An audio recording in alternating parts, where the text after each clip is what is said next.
Tito, Oh, Joy! andyan po ba si Ino?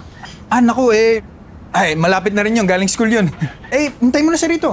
Ay, hindi na po. Ay,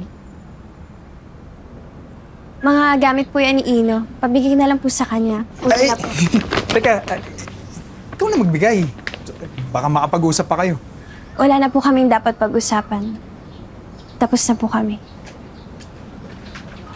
Alam mo, Joy, hindi porkit nagkagalitan kayo tatapon na lang.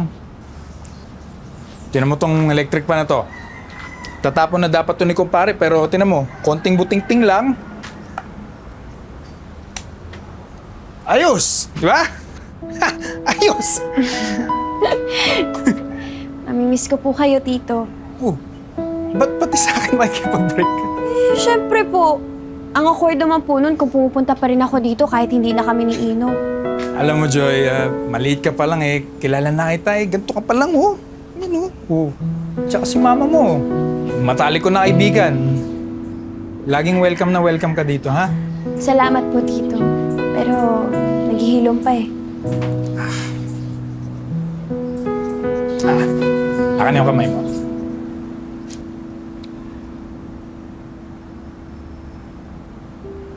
Magiging okay ka rin. Tito talaga, pwede mo naman pong sabihin sa akin Mas matatanda mo yan ng ganyang paraan. Maniwala ka sa akin.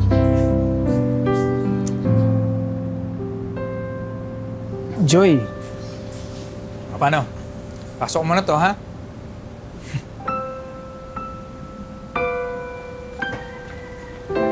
Joy, mag-usap naman tayo. Kung magsasorry ka lang, wala na akong dapat marinig sa'yo, Ino.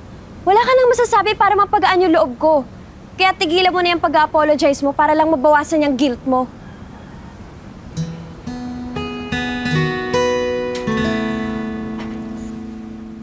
Bango ah! Oatmeal cookies for Mama! Sarap ah! Next time, nakagawa ka naman ng macadamia nut cookies, yung favorite ko. Ay, meron din tayo niyan. Wait lang ha. Meron? Yes! Eto. Meron din tayong chocolate chip cookies, tapos sunod ko naman isasalang yung peanut butter cookies. At bukas, magbe-bake naman ako ng brownies. Okay, gets ko naman, kailangan mo libangin yung sarili mo. Pero anak, anong gagawin natin dito? Ang dami-daming cookies. Papamigay na lang po natin. Ton! Uy, siya! Naku! Dumi ko. Teka. Ay, siya. May pasalubong ako sa'yo. Uy! Dami nito Gawa ni Joyan. Ito lahat? Ganun kalala Bukas daw, brownies naman. Pasensya ka na siya Ton, hindi mo na kailangan magpasensya. Kung ano man yung nangyari sa kanila, out na tayo doon. Kaso yun nga apektado pa rin tayo Ayan.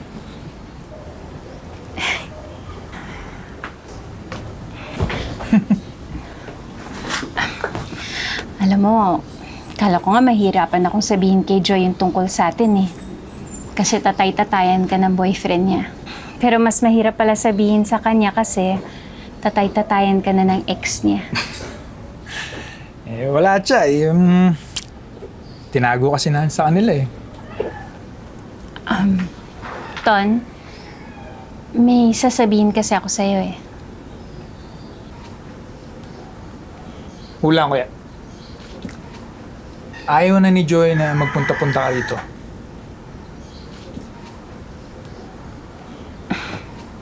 Paano mo nalaman?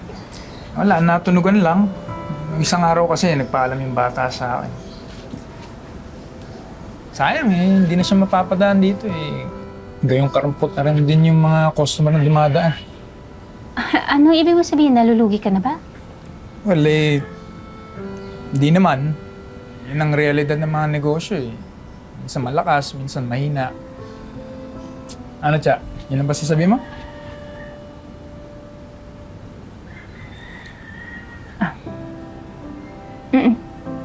Yun lang.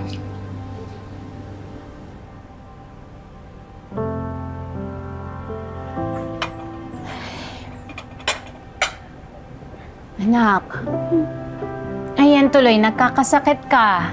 Hindi ka kasi natutulog at saka kumakain sa tamang oras. Eh, ang dami po kasing ginagawa sa thesis. Thesis ba talaga?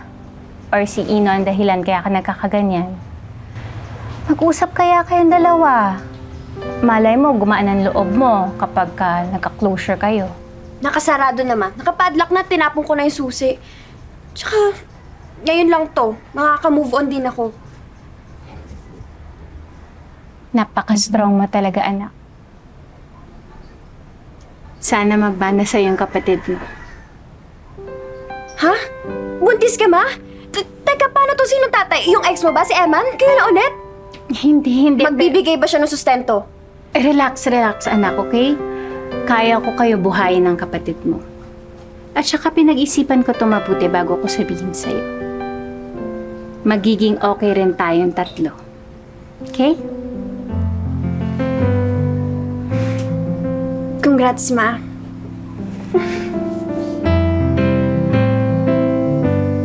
Magiging okay din ako.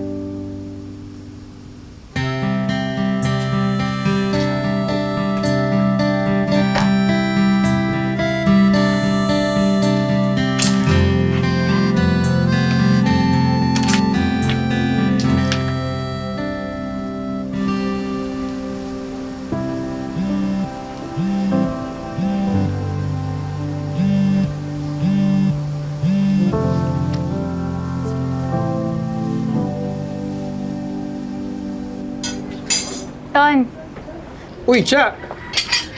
Buti nagpakita ka. Tagal mo hindi nagparamdam, ha?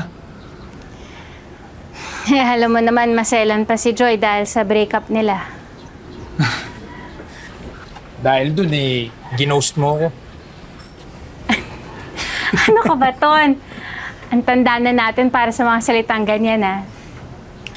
Sa bagay, kala ko nga rin ang tanda ko na para...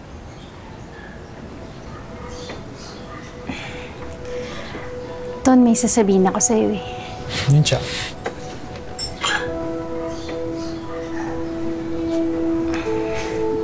Buntis ako.